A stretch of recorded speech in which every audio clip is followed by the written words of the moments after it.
1974 की गर्मियों में फिल्म्स डिवीजन का एक यूनिट बंगाल की खाड़ी में बसे अनजाने द्वीपों की जानकारी हासिल करने निकला। नक्शे में छोटे छोटे बिंदु दिखने वाले द्वीपों में बहुत कम लोग गए हैं। 300 से ज्यादा सुंदर और रहस्यमय द्वीप समूह को अंडमान निकोबार कहते हैं।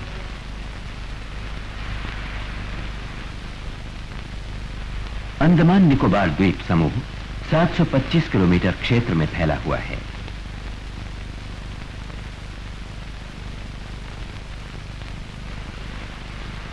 इस छितरे हुए केंद्रीय प्रदेश का प्रशासनिक मुख्यालय पोर्ट ब्लेयर में है।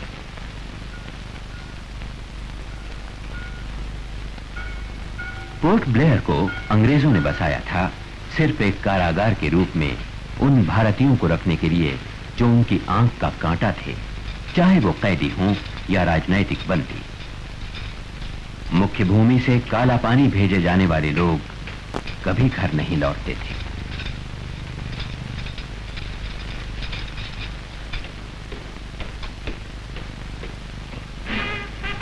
उन्नीसवीं सदी की शुरुआत में जब अंग्रेज अपने को सभ्य कहने लगे थे, उस समय अंग्रेजी राज में उन्होंने द्वीपवासियों के साथ बर्बरतापूर्ण व्यवहार किया। उन्हें मार भगाने की नाकामयाब कोशिश की, जिसकी गवाह हैं अंग्रेजों की कब्रें।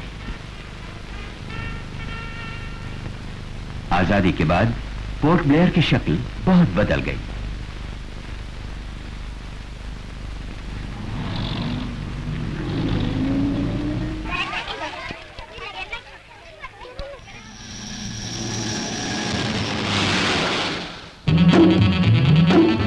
However, there are still many islands of which little is known, many islands yet to be explored.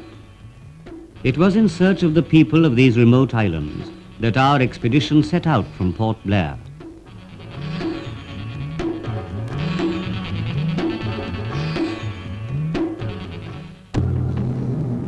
Our first destination was the island of Chowra, unmarked on most maps. Chowra is often called the devil's abode, and the people here are highly superstitious. They are great believers in magic and have a number of totems whose functions we do not quite know.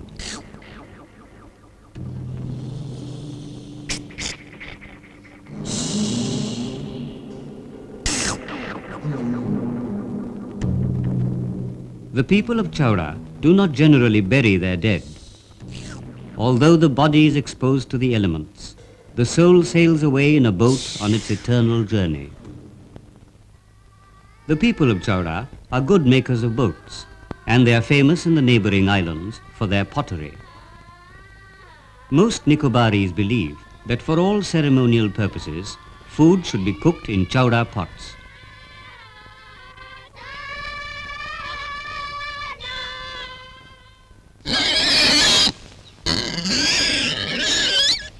Although the islanders are hard-working and clever, they are nevertheless at the mercy of their primitive beliefs.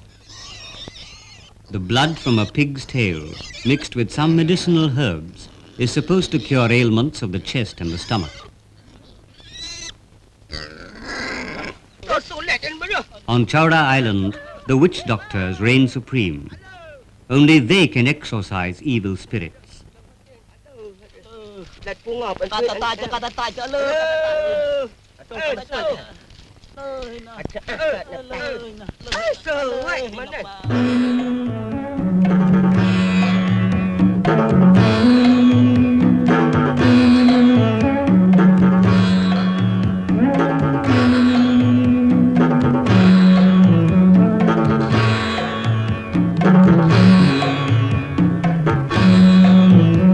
This is the island of Great Nicobar. It is the only island of the Nicobar group which has rivers and meandering creeks.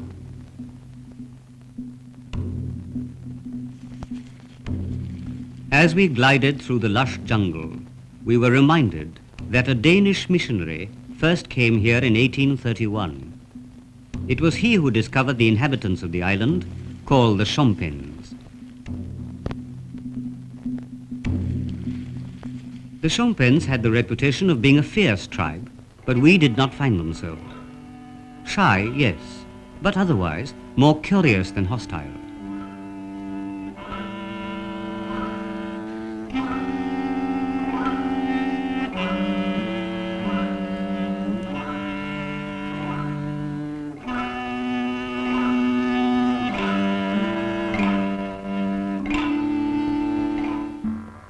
The jungles in which the Shompenes live teem with wildlife, especially a profusion of insects and reptiles.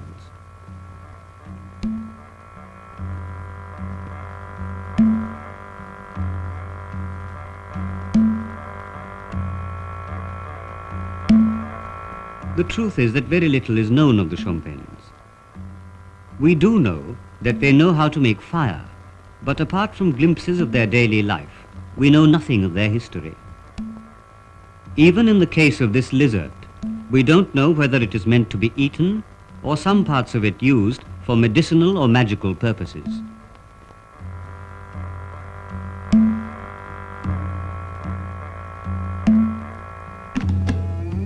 A pressure cooker, Shompen style.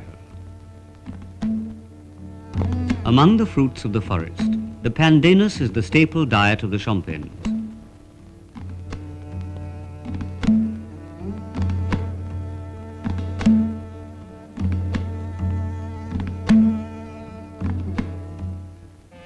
The Shompenes, like many of the tribes of the Andaman and Nicobar Islands, are gradually dying away. Today they number barely 92. This is largely due to disease and ignorance.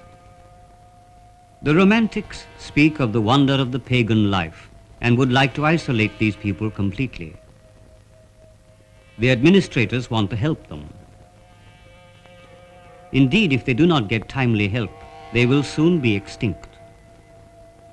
The answer, perhaps, is to protect them and to make the process of assimilation as gradual as possible, if and when they want to assimilate.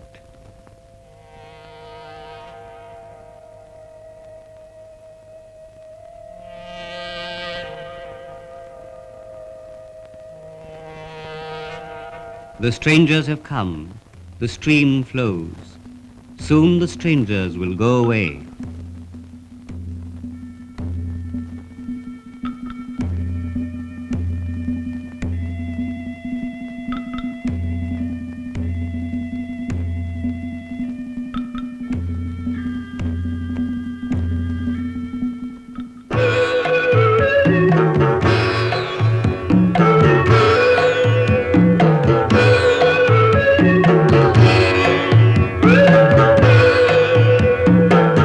We leave behind the tribes of the Nicobars who are of Mongoloid origin.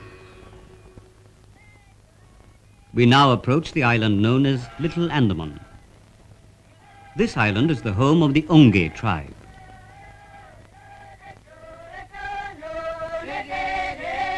Most of the tribes of the Andaman group are of Negrito origin. According to the census of 1971, the Onges have dwindled to a mere 112 in number. This in spite of friendly contact with modern man.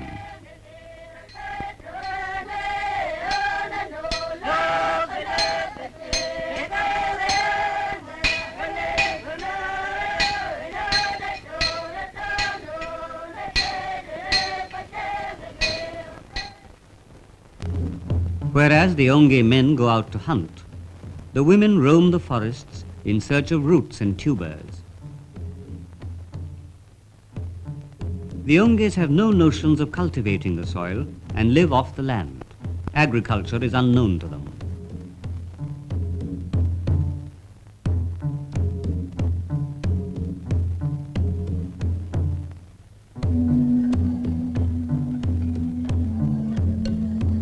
Whereas tobacco has now become popular, the consumption of alcohol, however, is unknown. Until 50 years ago, they did not even boil their food because the concept of cooking was alien to them.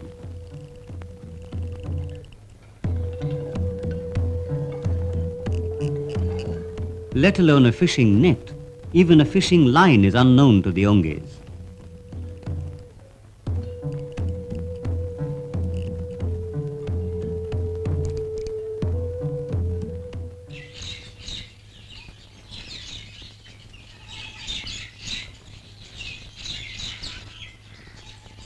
The greatest delicacy for the Onge is honey. The bees do not sting the man because he rubs the juice of a special herb over his face and his hands.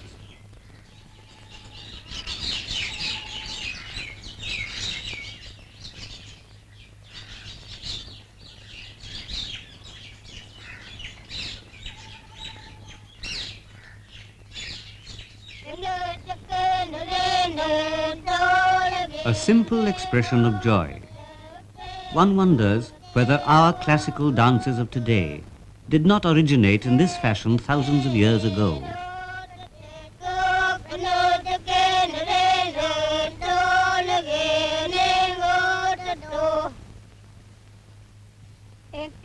Perhaps the most ancient hairdressing salon in the world, and it is all done with a seashell.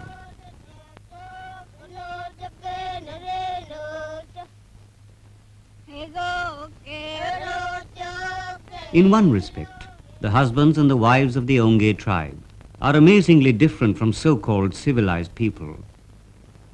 They understand the beauty of stillness and silence. They are lovers absorbed in eternal quietude.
As our expedition approached the curiously called Interview Island, we wondered whether we would be able even to have a glimpse of the inhabitants called Jarwas. The Jarwas have been known to be the most fierce of all the tribes of the Andamans and the Nicobars. It is said that one who encounters a Jarwa doesn't live to tell the tale. No one in recorded history had ever encountered anything but poisoned arrows from the Jarwa tribe.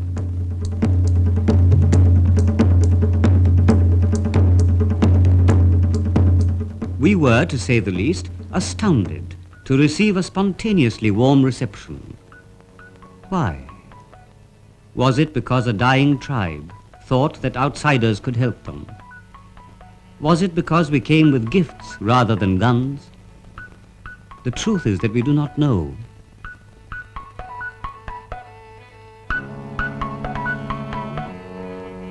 We don't know their language. We don't even know what they call themselves. The word Jarwa is used by other Andamanese to refer to the members of this tribe as the other people. What we do know is that in 1872, more than 100 years ago, it is recorded that a landing party was violently repulsed. Repeated attempts at making contact had failed until 1974, when we were fortunate. In a sense, these smiling exchanges made us feel like pioneers among a beautiful, lovable people. They were amazed to see long hair and beards.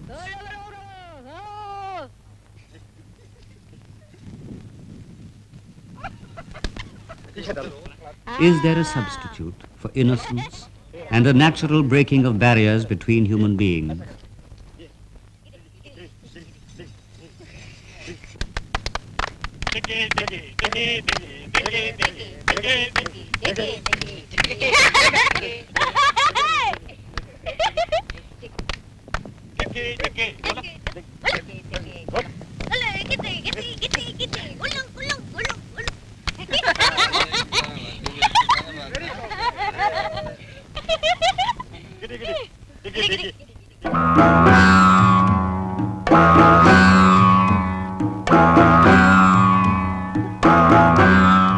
We came at last to what is known as the North Sentinel Island.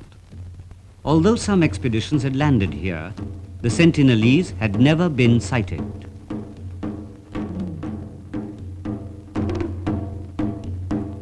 We left gifts of coconuts, knives, lengths of cloth, a pig, products of the plastic age.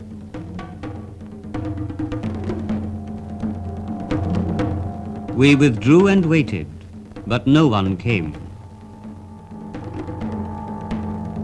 We stayed wide awake, for the sleeping hand fashions no pictures, the tired eye sees no clarity.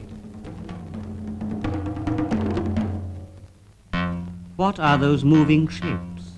Are they human?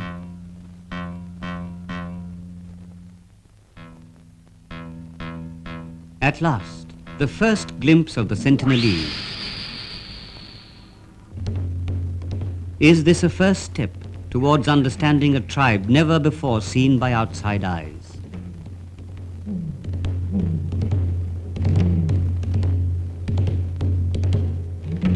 This tribe believes in total isolation. It will not tolerate a stranger. We were prevented from approaching the shore.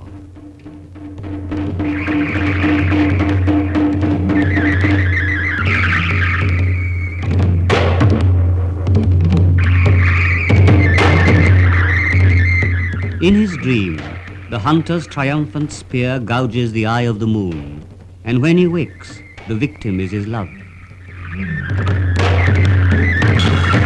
A member of our film unit was wounded by one of the many arrows, each 2.5 meters long. He will carry this scar till his death. But has this experience helped us to understand the nature of primitive man, or of modern man? The Sentinelese don't want to have anything to do with us. Are they right? Is the Stone Age preferable to the Nuclear Age? These ineffective arrows and spears, do they not convey some message from the past, which intellectual man has perhaps forgotten?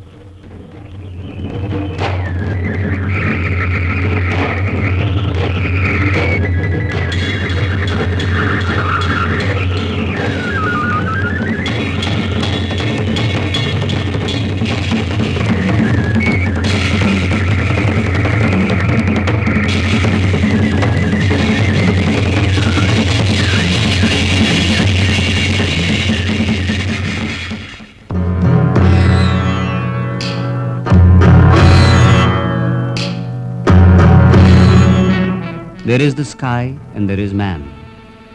We have begun to understand the nature of the moon and of Mars and other planets. But have we begun to understand our own impulses?